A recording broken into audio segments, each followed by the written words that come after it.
پھر ان کی بحث ہوتی رہے گی. وقال الذین استضعفوا للذین استکبروا بل مکر اللیل والنہار اذ تأمروننا ان نکفر باللہ ونجعل له اندادا واسروا الندامة لما رأوا العذاب.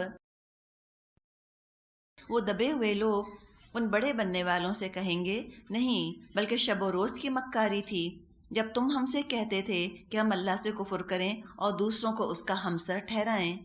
آخر کار جب یہ لوگ عذاب دیکھیں گے تو اپنے دلوں میں پچھتائیں گے. اب دیکھیں یہ مکر کا ذکر کیا گیا ہے نا، جیسے آج کل ہم کہتے ہیں نا انڈاکٹرینیٹ کرنا، پرسیپشنز کے اوپر کام کرنا، سٹل سبلائم میسیجز تصویروں کے ذریعے، امیجز کے ذریعے، الفاظ کے استعمال کے ذریعے جو امیجز دیے جاتے ہیں، یہ ہے مکر بڑے بننے والوں کا. یعنی کہ کھلم کھلا تو وہ یہ نہیں کہتے کہ تم اسلام کو چھوڑ دو تم عیسائی بن جاؤ. اسلام کی طرف سے بدگمان کرنے کی کوششیں، یہ تھا ان کا مکر. عذاب دیکھ لیں گے، سب کے سب ایک جگہ کھڑے ہوں گے، جو ان کے بہکائے میں آئے وہ بھی اور بہکانے والے وہ بھی سب. اور کیا ہوگا؟ وَجَعَلْنَا الْأَغْلَالَ فِي أَعْنَاقِ الَّذِينَ كَفَرُوا هَلْ يُجْزَوْنَ إِلَّا مَا كَانُوا يَعْمَلُونَ. اور ہم ان منکرین کے گلوں میں طوق ڈال دیں گے، کیا لوگوں کو اس کے سوا کوئی اور بدلہ دیا جا سکتا ہے کہ جیسے اعمال ان کے تھے ویسی ہی وہ جزا پائیں. ابھی ایسے ہم نے بات کی یہ خواہشات کے لوگوں کے غلام بنے رہے، تو وہ بیڑیاں، وہ طوق، وہ فیٹرز ان کے گلوں میں ڈال دیے جائیں گے اور فرما دیا گیا کہ جیسے عمل کیے ویسی ہی جزا ملے گی، جیسا کرو گے ویسا بھرو گے. تو دنیا میں انہوں نے مجرم بننا پسند کیا، بلکہ فخر کیا اپنے مجرم ہونے پر. آج کل ہم دیکھتے ہیں کہ اللہ کی نافرمانی انڈرسٹوڈ ہے کہ ہاں بھائی کہیں نہ کہیں تو اللہ کی نافرمانی ہوگی ہی، اور کچھ کلچرز کے اندر تو ایکسیپٹڈ سے بڑھ کر ایکسپیکٹڈ ہو گئی ہے. جب ایک چیز بہت بری چلتی ہے پھر لوگ اس کو قبول بھی کر لیتے ہیں. تو یہ آج کا دور ہے جو کہ ہم دیکھ رہے ہیں. تو اس میں انسان اپنی ایک الگ شناخت بنا کے رہے، کسی کے دباؤ میں نہ آئے. وہ حدیث میں آتا ہے نا، مضمون اس کا یہ ہے کہ ایسا فتنوں کا دور آئے گا کہ جہاں پہ ہر چیز گڑمڑ ہو کے رہ جائے گی. جیسے ہمیں بھی آج کل محسوس ہوتا ہے نا، ہر چیز کے لیے کنفیوژن لگتا ہے کریٹ ہوا ہے، چھوٹی سی چھوٹی چیز سے لے کر بڑی سی بڑی چیز تک کے لیے کیا صحیح ہے کیا غلط ہے. یعنی کہ مباح تو ایک طرف ہم رہنے دیں، حلال حرام بھی سب گڑمڑ ہو کے رہ گیا. ایک کہتا ہے یہ 100% حلال ہے، اگلا کہتا ہے یہ 100% حرام ہے. پھر جھگڑے ہیں اور لڑائیاں ہیں اور کانٹرڈکشن ہے ایک دوسرے کا. ایک عام انسان تو بیچارہ کھڑا رہ جاتا ہے کہ میں کیا کروں، کہاں جاؤں، کون ٹھیک کہتا ہے کون غلط کہتا ہے. بس ایسے میں جو نبی اکرم صلی اللہ علیہ وسلم کا مشورہ تھا کہ تم قرآن اور سنت کو مضبوط تھام لینا، اپنی پورے تقوی کے ساتھ، پوری نیک نیتی کے ساتھ تم قرآن اور حدیث پر عمل کرتے رہنا. یہ بھی مضمون آتا ہے احادیث میں کہ جب فتنوں کا دور آئے تم جنگلوں میں چلے جانا، تم درختوں کی جڑیں چباتے رہنا یہاں تک تم کو موت آ جائے، یہاں تک کہ تم کو موت آ جائے. اب یہ کیا مطلب ہے؟ آپ دیکھیں جتنا زیادہ ہم لوگوں میں گھلتے ملتے ہیں نا، اتنا ہمارا دماغ جو ہے وہ پریشان ہوتا ہے. تو جنگلوں میں نکل جانا اور درختوں کی تم جڑیں چباتے رہنا مراد کیا ہے؟ بس اپنے کام سے کام رکھنا. اس دور میں اگر ہم اس کو ایک طرح سے انٹرپریٹ کریں کہ بہت زیادہ ملنا جلنا پھر مت کرو، یہی کر سکتے ہیں. اور اپنے کام سے کام رکھو، بس تبلیغ کی حد تک کام کرو. بہت زیادہ جب بیٹھ کے انٹریکشن ہوتا ہے اور بہت زیادہ ہم لوگوں سے پوچھ گچھ کرتے ہیں تو بھی انسان اور زیادہ کنفیوز ہونے لگتا ہے. آگے فرمایا وَمَا أَرْسَلْنَا فِي قَرْيَةٍ مِّن نَّذِيرٍ إِلَّا قَالَ مُتْرَفُوهَا إِنَّا بِمَا أُرْسِلْتُم بِهِ كَافِرُونَ. کبھی ایسا نہیں ہوا کہ ہم نے کسی بستی میں ایک خبردار کرنے والا بھیجا ہو اور اس بستی کے کھاتے پیتے لوگوں نے یہ نہ کہا ہو کہ جو پیغام تم لے کر آئے ہو ہم اس کو نہیں مانتے. دیکھیں وہی ہے نا، کھاتے پیتے پڑھے لکھے انٹلیکچوئلز، ایجوکیٹڈ لوگ، ڈگری یافتہ دولت مند، اللہ تعالیٰ نے جن کو نعمتیں دیں، انہوں نے تو ہمیشہ رسولوں کا انکار کیا. ہم نہیں مانتے. کیوں انہوں نے انکار کیا؟ کیا ان کی عقل نہیں مانتی تھی؟ کیا فطرت نہیں مانتی تھی رسول کی تعلیمات؟ رسول کیا کوئی عقل کے خلاف نامعقول باتیں کہہ رہے تھے؟ نعوذ باللہ، نہیں۔ اس لیے نہیں مانا انہوں نے رسولوں کی باتوں کو، ان کا دل نہیں چاہتا تھا ماننے کا، سیدھی بات۔ ان کو اپنا لائف سٹائل چینج نہیں کرنا تھا، جو کر رہے تھے اس کو کیے جانا تھا، اور غلطیوں کو وہ جسٹیفائی کیے جاتے تھے، نہیں ماننی اپنی غلطی۔ اور آپ یہ دیکھیں کہ یہ ایروگنس جو ہے نا، یہ نعمتوں والوں کی خاص بیماری ہے۔ اللہ تعالیٰ نعمت دے، اللہ تعالیٰ ساتھ ایروگنس نہ دے۔ اللہ نے جن کو شکل اچھی دی ہوتی ہے، جن کو عقل دی ہوتی ہے، ان کو ناز بھی ہوتا ہے اپنی عقل پر۔ اللہ نے ان کو سب دیا ہوتا ہے، ہر خواہش اللہ ان کی پوری کرتا ہے، جو نعمت چاہتے ہیں اللہ ان کے گود میں ڈال دیتا ہے۔ وہ اپنے آپ کو پتہ نہیں کیا مخلوق سمجھنے لگتے ہیں، وہ تکبر آتا ہے ان کے رویے کے اندر، بات چیت کرنے کے انداز میں، ایٹیٹیوڈ کے اندر، چہرے کے تاثرات میں۔ تو یہ مترفین ہیں، نعمتیں پا کر اللہ سے غافل ہونے والے، کہتے ہیں ہم نہیں مانتے تمہاری بات کو۔ اور کیا کہا انہوں نے؟ وَقَالُوا نَحْنُ أَكْثَرُ أَمْوَالًا وَأَوْلَادًا وَمَا نَحْنُ بِمُعَذَّبِينَ۔ انہوں نے ہمیشہ یہی کہا، ہم تم سے زیادہ مال اور اولاد رکھتے ہیں اور ہم ہرگز سزا پانے والے نہیں ہیں۔ یہ دیکھیں ذرا کیا کانفیڈنس تھا۔ اس لیے کہ دیکھیں نعمتیں جن کے پاس ہوتی ہیں وہ کانفیڈنٹ تو ہوتے ہیں نا، اور کانفیڈنس اور ایروگنس کے اندر بہت تھوڑا سا فاصلہ رہ جاتا ہے۔ فالس کانفیڈنس انتہائی تباہ کن ہے۔ کانفیڈنس ہونا چاہیے لیکن فالس کانفیڈنس اور ایروگنس نہیں ہونی چاہیے۔ اللہ تعالیٰ نے ان کو مال دیا تھا، اللہ نے ان کو اولاد دی تھی، ناز اور نعمت کی فراوانی تھی ان کے پاس، ابنڈنس تھا ان مشرکین مکہ کے پاس۔ اور مشرکین مکہ تو اعلانیہ کہتے پھرتے تھے کہ اللہ ہم سے ناراض ہوتا تو ہم کو نعمتیں نہ دیتا، تو جب دنیا میں اللہ ہم سے راضی ہے تو آخرت میں ہم کو کیوں عذاب دے گا؟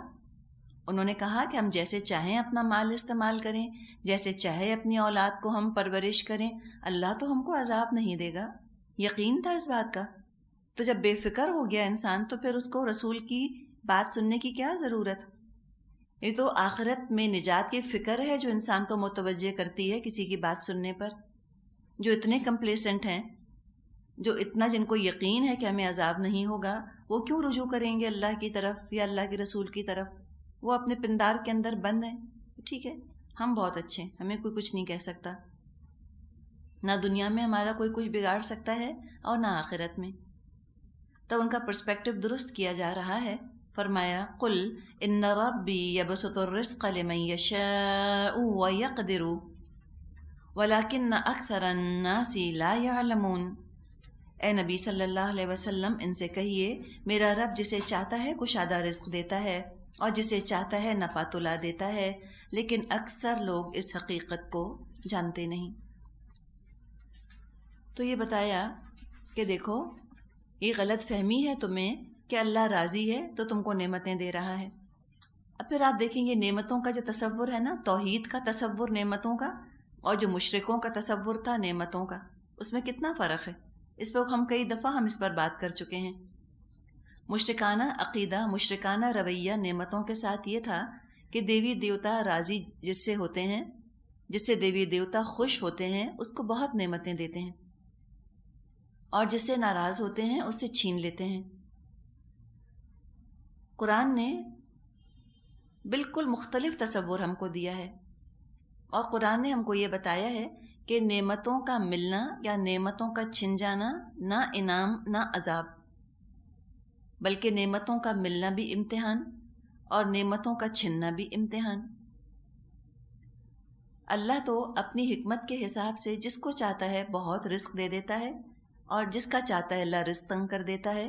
کوئی اس سے یہ کنکلوڈ نہ کرے، یہ نتیجہ نہ نکالے کہ اللہ نے جس کو زیادہ دیا اللہ اس سے خوش ہے، اور جس کو اللہ نے کم دیا اللہ اس سے ناراض ہے۔ اللہ لے کے بھی آزماتا ہے، دے کے بھی۔ فرعون سے تو اللہ شدید ناراض تھا، اس کے تکبر سے اللہ سخت ناراض تھا فرعون سے، تو کہ اللہ نے اس کی دولت لے لی؟ اللہ نے تو اس کی دولت نہیں لی۔ موسیٰ علیہ السلام سے تو اللہ بہت راضی تھا، بہت راضی تھا، تو کیا اللہ تعالیٰ نے دولت برسا دی موسیٰ علیہ السلام پر؟ نہیں۔ سلیمان علیہ السلام کی مثال لیتے ہیں، اللہ تعالیٰ بہت راضی تھا سلیمان علیہ السلام، داؤد علیہ السلام سے، تو کیا اللہ تعالیٰ نے ان سے ان کی دولت لے لی؟ نہیں۔ سمجھ آ رہی ہے آپ کو بات؟ یعنی کہ یہ نہ سوچے کہ اللہ جس سے راضی ہوتا ہے ضرور ہی سب کچھ واپس لے لیتا ہے اس سے، کہیں ہم اس نتیجے پر نہ پہنچ جائیں۔ یعنی دولت کا ملنا نہ ملنا یہ امٹیریل ہے، نیدر ہیئر نور دیر، جس کو ہم کہیں، نہ ادھر فرق پڑتا ہے نہ ادھر فرق پڑتا ہے۔ جس سے ناراض ہوتا ہے اللہ اس کو بھی دولت دیتا ہے، جس سے راضی ہوتا ہے اس کو بھی دیتا ہے۔ اللہ جس سے ناراض ہوتا ہے اس سے دولت چھین لیتا ہے، اور اللہ جس سے راضی ہوتا ہے اس سے بھی دولت چھین لیتا ہے۔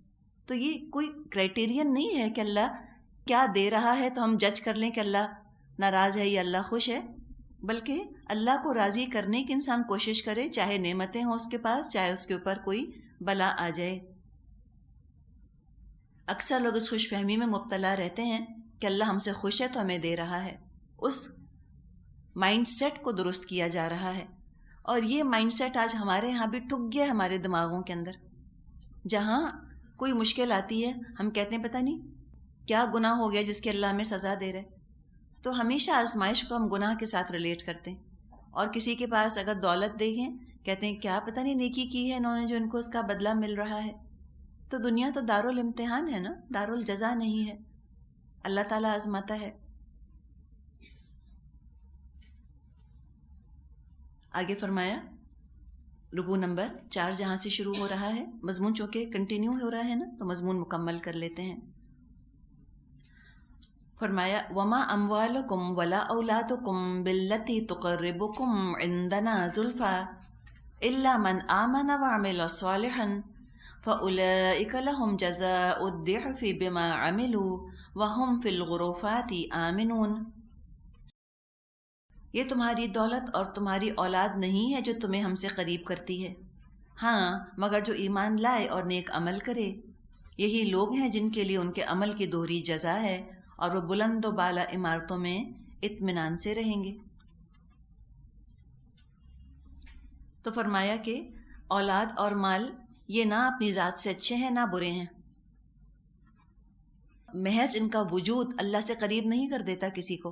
جسٹ بیکاز کسی کے پاس اولاد ہے، جسٹ بیکاز کسی کے پاس پیسہ ہے، وہ اللہ کا مقرب نہیں ہو جائے گا، بلکہ کیا ہوگا کہ جو ان کے ذریعے سے نیکیاں کما لے۔ تو مال بھی اور اولاد بھی یہ تو ذریعہ ہیں، اس کے ذریعے سے انسان چاہے تو اپنے آپ کو جہنم میں گرا لے، اس کے ذریعے سے چاہے جنت کے اعلیٰ درجات حاصل کر لے۔ مال اور اولاد کے ذریعے اللہ کو ناراض کرے، مال اور اولاد کے ذریعے اللہ کو راضی کرے۔ فرمایا کہ جو نیک عمل کریں گے ان کو دوہری جزا دی جائے گی۔ اب دوہری جزا کا لفظ بھی کتنا پیارا ہے کہ ایک تو اپنے ذات سے انہوں نے نیکیاں کی، اور جو مال تھا اس کو بھی نیکیوں میں لگایا، اولاد کو بھی نیکیوں میں لگایا، تو اب دوہرا ہو گیا نا ان کا اجر۔ اولاد کو بھی نیک اٹھایا، اولاد کی بھی ہدایت کی انہوں نے فکر کی، اولاد بھی صدقہ جاریہ بنی، اس کو ہدایت ملی اپنی جگہ، اس کا تو اجر، اور پلس ان کے لیے بھی صدقہ جاریہ، تو دگنا اجر ملا۔ تو اگر مال کو اولاد کو پا کر نیک عمل انسان کرے تو الحمدللہ بہت اچھا ہے، ورنہ اگر ہدایت کے بغیر مال اور اولاد ہے تو اللہ کے ہاں پکڑ کا سبب بنیں گی یہ چیزیں۔ تو فرمایا کہ جو اچھے عمل کریں گے وہ تو پھر غرفات میں رہیں گے امن سے۔ غرفتن کی جمع ہے، کمروں کو کہتے ہیں، غرفہ کہتے ہیں کمرے کو۔ مراد کیا ہے؟ بڑے بڑے گھروں کے اندر سکون کے ساتھ جنت میں رہیں گے۔ تو جہاں تک ابھی ہم نے بات جو کی مال اور اولاد کی، وہ تو اپنی جگہ ہے، اور دیکھیں اولاد کو بھی نیک بنانا نا کسی کے بس میں نہیں ہے۔ مال تو اپنے بس میں ہے، مال تو بے جان ہے نا، وہ آپ کے ہاتھ میں ہوتا ہے، آپ جہاں مرضی لگا دیں۔ باغی اولاد جو ہوتی ہے وہ انسان کے بس میں نہیں ہوتی، آپ لاکھ سر پٹخ لیں ان کا تکبر نہیں نکلتا، وہ نہیں ہدایت چاہ رہے ہوتے، وہ نہیں اللہ سے جڑ رہے ہوتے، تو اس میں پھر انسان مجبور ہے انبیاء کی اولاد کے بارے میں اللہ تعالیٰ نے بتا دیا کہ وہ جن کو نہیں سننی تھی بات نہ سنی، اس لیے کہ دیکھیں کھانا تو جیسے بچے چھوٹے ہوتے ہیں نا، جب نہیں کھا رہے ہوتے تو ماں زبردستی پکڑ دھکڑ کی ٹھونسی دیتی ہے منہ میں، دیکھا ہوگا آپ نے، بعض دفعہ تو ٹانگوں میں پکڑا ہوا ہوتا ہے بچے کو، کسی سے کہتے ہیں ہاتھ پکڑو ذرا اس کے، میں اس کو پوریج کھلا دوں، تو وہ تو آپ کر سکتے ہیں، لیکن جب اتنے بڑے بڑے ہو جائیں تو پھر آپ ان کو پچھاڑ کے اور ان کے اوپر چڑھ کے اور ہدایت نہیں اڈیل سکتے سیریل کے ڈبے کی طرح۔ کاش کتنا آسان ہوتا، ہم سب ٹھونس چکے ہوتے اپنے بچوں کے اندر ہدایت، لیکن جو دل کھولے ہدایت اس کو ملے گی۔ تو اولاد پر نہ انحصار نہیں کرنا چاہیے کہ چلو میں تو الٹے سیدھے عمل کر جاؤں، پیچھے بچے نیک ہوں گے اور یہ جو ہے یہ میری جنت بنا دیں گے۔ اپنی جنت کے لیے انسان خود کام کرے۔ ایک خاتون اس دن ملی کہیں، حال حلیہ انداز ان کا ایسا نہیں لگ رہا تھا کہ یہ زیادہ باعمل مسلمان ہیں، تو کچھ تھوڑی بہت ان سے بات ہوئی حجاب کے بارے میں اور مختلف چیزوں کے بارے میں، تو بہت ہی سادی سی سمپل مزاج کی خاتون تھیں، کہنے لگی کہ دیکھیں میں تو اپنے بیٹے کو حافظ بنا رہی ہوں نا، وہ لے جائے گا مجھ کو جنت میں۔ تو یہ تو بہت لوگوں کا خیال ہوتا ہے کہ چلو ٹھیک ہے ہم نیک نہیں تو ہماری اولاد سے ہی، اور اولاد کو ہم حافظ بنا دیں گے تو وہ ہمیں جنت میں لے جائے گی۔ الحمدللہ چلیں، اللہ کرے کہ اولاد حافظ ہو جائے، نیک ہو جائے، جنت میں لے جائے، لیکن اس طرح بھروسہ نہیں کرنا چاہیے اولاد پر کہ خود عمل چھوڑ کر بیٹھ جائے انسان کہ اولاد ہمیں بخشوا دے گی۔ بڑا رسک ہے کہ پتہ نہیں خود عمل نہیں کیا تو اولاد بخشوا بھی سکے گی یا نہیں، کیا گارنٹی ہے؟ اور دوسری بات کہ کیا پتہ کہ آپ نے سکھایا اور اولاد نے سیکھ بھی لیا اور وہ نیک عمل کرے گی۔ رسک ہے نا بہت بڑا، ہو سکتا ہے کہ آپ نے سر توڑ کوشش کر لی سکھانے کی، ان کو نہیں سیکھ کے دیتے، تو آپ کیا کر سکتی ہیں پھر؟ تو اولاد پہ تو ہرگز ہرگز انسان دار و مدار نہ رکھے اپنی جنت کا۔ کبھی نہ سوچے کہ میرے مرنے کے بعد ٹھیک ہے میں تو جیسے تیسے خالی ہاتھ چلی جاؤں دنیا سے، اولاد اچھے اچھے عمل کر کے پیچھے سے بھیجتی رہے گی۔ اولاد نے اچھے عمل نہیں کیے تو کون اتنا بڑا رسک لے سکتا ہے؟ تو جب تک ہم زندہ ہیں ہم اپنی صلاحیتوں کو، دولت کو نیکیوں میں کنورٹ کریں۔ ہم اولاد کے پیچھے غم پالے رہتے ہیں، ان کی دنیا بنانے کی فکر ہمارا پیچھا نہیں چھوڑتی۔ پہلے اپنی فکر اپنا کریئر، پھر اولاد کی فکر اس کا کریئر، آگے اولاد کی اولاد ہو گئی اس کا کریئر، ان اینڈنگ سلسلہ ہے، کہاں تک آخر سوار کر کے رکھیں گے ان کو ہم اس طرح؟ ضرورت نہیں ہے۔ آپ نے اپنا فرض پورا کر دیا الحمدللہ، اب اولاد کی دنیا بنانے میں مت مگن ہو کے رہ جائیں، اپنی آخرت کی فکر کریں۔ اولاد کا ہم غم پال لیتے ہیں اپنے دلوں کے اندر اور ناکارہ کر لیتے ہیں اپنے آپ کو اولاد کے پیچھے، یہ نہ کریں۔ اپنی صلاحیتوں کو، اپنے وقت کو استعمال کریں، ہر چیز کو اس کا حق دیں، اولاد کو اس کا حق ضرور دے دیں، لیکن اولاد کو زندگی کا مقصد نہیں بنانا۔ اولاد مقصد ہے کوئی زندگی کا؟ اولاد صرف لائبلٹی ہے اور کچھ نہیں اس کے علاوہ، بہت بڑی ذمہ داری ہے۔ تو اپنی ذمہ داری کو پہچانیں، ان کو اللہ سے جوڑیں، ان کو اخلاق سکھانے کی کوشش کریں، حلال کمائی کی طرف لگائیں، جو کر سکتا ہے انسان وہ کرتا ہے، بیٹوں کے لیے، بیٹیوں کے لیے، لیکن اب رات دن اٹھتے بیٹھتے اولاد کی فکر کب تک کریں گے بتائیں؟ تو آگے کا سوچیں، اپنی نیکیاں کمائیں، جب تک زندگی ہے کم از کم جنت تو حاصل کرنے کی کوشش کریں، ادنا ہی صحیح، کم از کم وہاں تک ہم پہنچنے کی تو کوشش کریں۔ اب آگے اگر اولاد اللہ نے نیک اٹھا دی، اگر اولاد کو صدقہ جاریہ بننے کی توفیق مل گئی تو اس سے کیا ہوگا کہ والدین کی ترقی درجات ہو جائیں گے، اللہ تعالیٰ ادنا سے اعلیٰ جنت کی طرف ان کو منتقل کر دے گا۔ لیکن اگر خود اپنے لیے جنت نہ کمائی، خود جہنم میں پڑ گئے، تو اولاد چاہے ولی اللہ ہی کیوں نہ نکلے، وہ ہمیں جہنم سے نہیں نکلوا سکے گی، یہ نہیں کر سکے گی۔ تو اولاد پر انحصار عقل مندی نہیں، خود انسان کام کرے اپنے لیے۔ ترمذی میں نبی اکرم صلی اللہ علیہ وسلم کا قول ہے، آپ نے فرمایا، یا ایھا الناس، اے لوگو، افشوا السلام، تم سلام کو پھیلاؤ، واطعموا الطعام، اور تم کھانا کھلاؤ، وصلوا الارحام، اور تم رحمی رشتے جوڑو، وصلوا، اور تم نماز پڑھو، کب؟ والناس نیام، جب لوگ سو رہے ہوں، یعنی تہجد کی طرف اشارہ ہے۔ تو کیا ہوگا؟ یہ سارے کام کرو گے تو اب مجھے بتائیں، کچھ بھی مشکل ہے؟ سلام مشکل ہے؟ کثرت سے ہم سلام کریں دوسرے کو. آپ یہاں آتی ہیں، خالی اپنے گروپ والوں کو سلام مت کیجیے. آپ یہاں داخل ہوں، جو آپ کو نظر آئے آپ کوشش کیجیے کہ آپ اس کو سلام کر دیں. کھانا کھلانا کچھ مشکل نہیں، ہر گھر میں آج کل کھانا بچ ہی جاتا ہے. کوئی جمعے کے دن اہتمام کر لیں، تھوڑا پکوا کے کہیں بھجوا دیں. کہیں گھر بن رہے ہوتے ہیں، وہاں مزدور کام کر رہے ہوتے ہیں، یا کوئی گھنٹی بجا کر کھانا مانگتا ہے، یا جو فقیر ہیں سڑکوں کے اوپر ان کو ٹافی دے دی، بسکٹ دے دی آپ نے. آپ کی اپنی حیثیت، اب گرمیاں آ رہی ہیں، فقیر ہیں تو کیا ہوا، پیاس تو لگتی ہوگی. اگر آپ کی حیثیت ہے، کوئی جوس کا ڈبہ، کوئی پانی کی بوتل، کچھ بھی دے دی. کھانا کھلانا کچھ مشکل کام نہیں، کچھ بھی مشکل نہیں. وصل الارحام، رحمی رشتے جوڑ کے رکھنا، اس کے لیے عاجزی چاہیے انسان کو. متکبر لوگ جو ہیں وہ رحمی رشتے نہیں جوڑ سکتے. جن کے اندر عاجزی، خدا خوفی ہوتی ہے، اپنی کمی کوتاہیوں کا جن کو احساس ہوتا ہے، وہ رحمی رشتے جوڑ کے رکھتے ہیں. دنیا کتنی بھی مصروف ہو گئی، زندگیاں ہماری کتنی بھی بزی ہو گئیں، لیکن تھوڑا وقت نکالی رشتہ داروں کے لیے. ان کا حق ہے نا ہمارے اوپر، خاص طور پہ جو بزرگ ہوتے ہیں خاندان کے. آپ دیکھیں، آپ کبھی جائیں اپنی خالہ کے ہاں، پھپھو کے ہاں، یا نانی دادی اگر آپ کی زندہ ہیں، کتنا خوش ہوتے ہیں. اس سے کہ جو بوڑھا ہو چکا ہوتا ہے نا، وہ لگتا ہے میں بیکار ہو گیا. جب کوئی ملنے کے لیے اس سے آتا ہے، اس کو اپنی اہمیت کا احساس ہوتا ہے کہ ہم کتنے اہم ہیں. تو ضرور ملنے کے لیے جائیے. اور 2 نفل پڑھ لینا رات کو اٹھ کر، جب بھی آنکھ کھل جائے. روز نہ صحیح، کبھی کبھی صحیح. اور روز اگر کریں تو الحمدللہ، اس سے اچھی کیا بات ہو سکتی ہے. سونے سے پہلے 2 نفل پڑھ لیا کریں. اگر آپ کا خیال ہے کہ آپ کی آنکھ نہیں کھلے گی تو والناس نیام، جب لوگ سو رہے ہوں تو تم نماز پڑھو. تو کیا ہوگا؟ تدخل الجنت بسلام، تو جنت میں داخل ہو جاؤ گے سلامتی کے ساتھ، ٹھنڈے ٹھنڈے. تو یہ مال اور اولاد، اس کو اللہ تعالیٰ بس اس کو فتنہ بنانے سے بچائے. یہ جب فتنہ بن جاتے ہیں نا، یہ ہماری دین، ہماری دنیا، ہر چیز کرکری کر کے رکھ دیتے ہیں. اللہ تعالیٰ سے ہدایت مانگا کریں ان کے لیے کہ اللہ ہماری اولاد کو ہدایت دے دے. آج نہ صحیح کل صحیح، کل نہ صحیح پرسوں صحیح.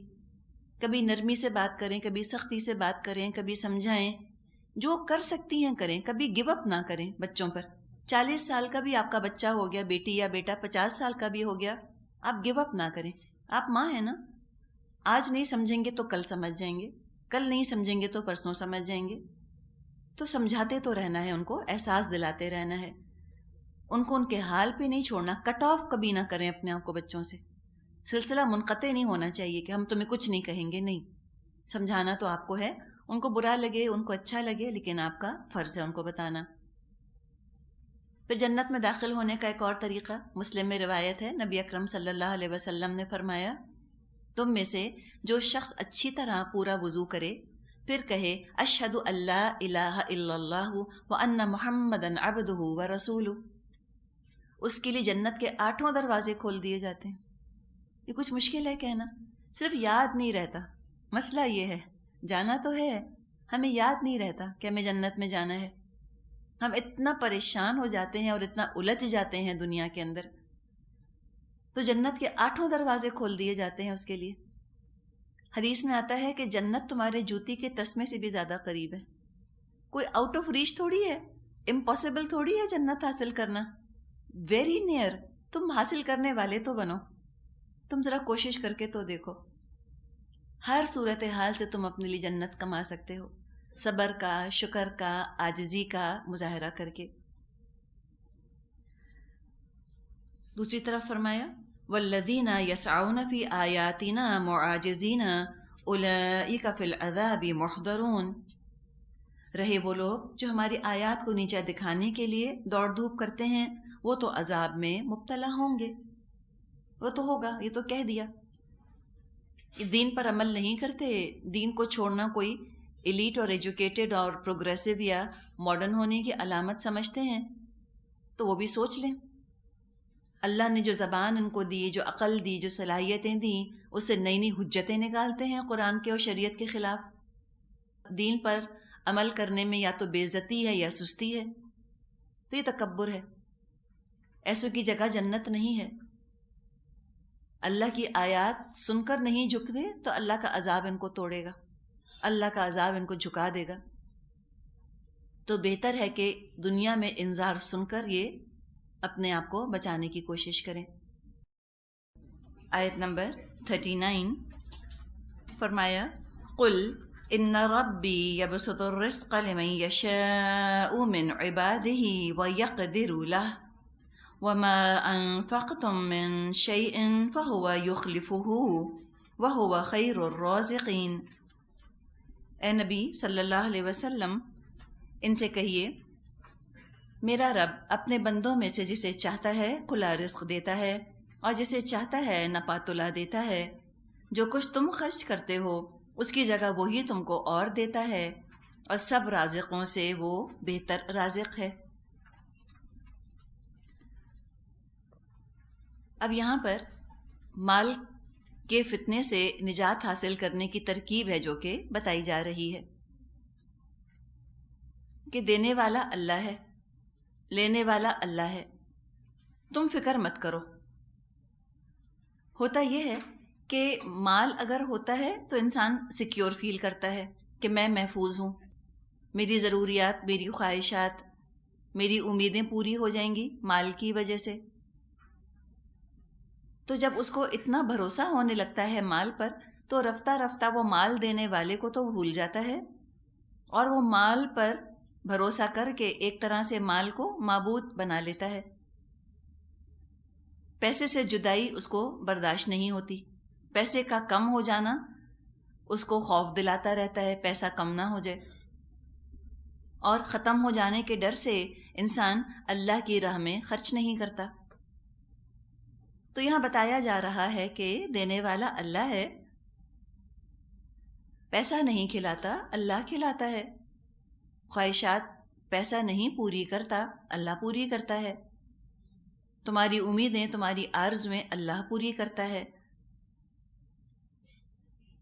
تو تم اللہ کی راہ میں دیتے ہوئے مت ہچکچاؤ، جو خرچ کرو گے اس کے بدلے اور دے دے گا۔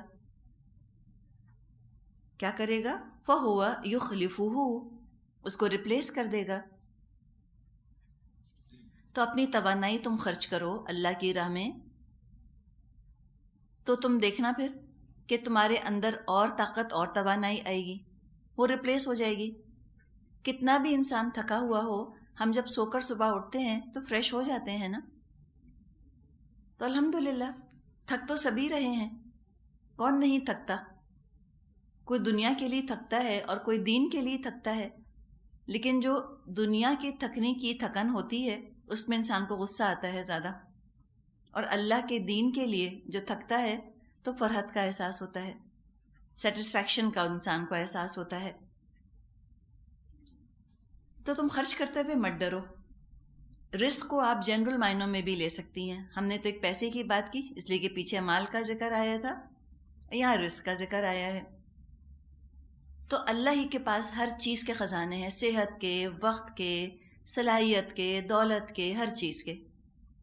تم ان نعمتوں کو اللہ کی راہ میں لگاؤ، اللہ اور دے گا۔ وقت خرچ کرو اللہ کی راہ میں، اللہ وقت میں برکت ڈال دے گا۔ تم کچھ انسانوں کی محبت قربان کرو اللہ کے لیے، اللہ ڈھیر محبت کرنے والے لوگ تم کو دے دے گا۔ ابراہیم علیہ السلام کی مثال سب کے سامنے ہے۔ پیسہ خرچ کرو، اللہ اپنے خزانے سے ہر ضرورت پوری کر دے گا۔ تو اللہ کے راہ میں دیتے ہوئے جمع تفریق نہیں کرنی چاہیے، کیلکولیٹنگ مائنڈ نہیں ہونا چاہیے، کتنا دوں، کتنے پرسنٹ اللہ کو دوں، کتنا پرسنٹ اپنے پاس رکھوں، نہیں۔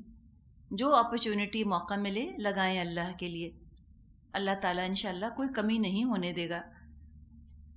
جہاں تک پیسے کا تعلق ہے، صحیح مسلم میں نبی اکرم صلی اللہ علیہ وسلم کا قول ہے کہ جب صبح ہوتی ہے 2 فرشتے آسمان سے اترتے ہیں اور وہ دعا کرتے ہیں، یا اللہ خرچ کرنے والے کو اس کا بدل عطا فرما اور بخل کرنے والے کا مال ضائع کر دے۔